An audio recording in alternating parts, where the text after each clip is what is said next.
السلام عليكم. اللدون الا ما كنتيش كدير اللدون بهاد الطريقه فكون متاكد انك غلط. اقسم بالله واخا تبقى تطردق في اللدون حتى تعيا حياتك كامله ما عمره غيتحيد لك شي سحر.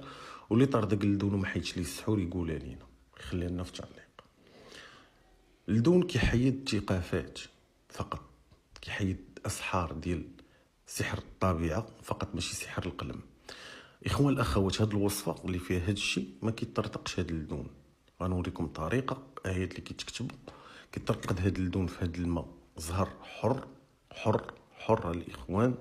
سطروا عليها سطر احمر، 21 ورقه ديال الريحان، 21 ورقه ديال الحنه، عسل حر، 4 ديال الشمعات، وغنحتاجوا الريحه ديال الريفطون.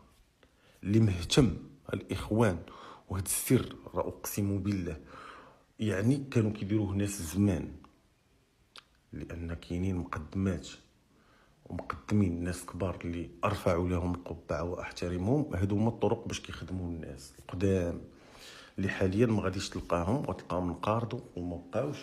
فالاخوان والاخوات اللي مهتم بهاد الوصفه فمن اليوم باذن الله عز وجل، وداعا لسحر الجنون، وداعا انك كتخيلوا لك شي حوايج، وداعا انك تبغي تطج، وداعا. فباذن الله اللي مهتمين فغادي نحطوا لكم الايات، غنحطوا لكم الفائده ديالها. والاسبوع الجاي بغيت كل شيء يستعملها وجيو ردوا عليا. تحياتي لكم، بارك الله فيكم وعليكم.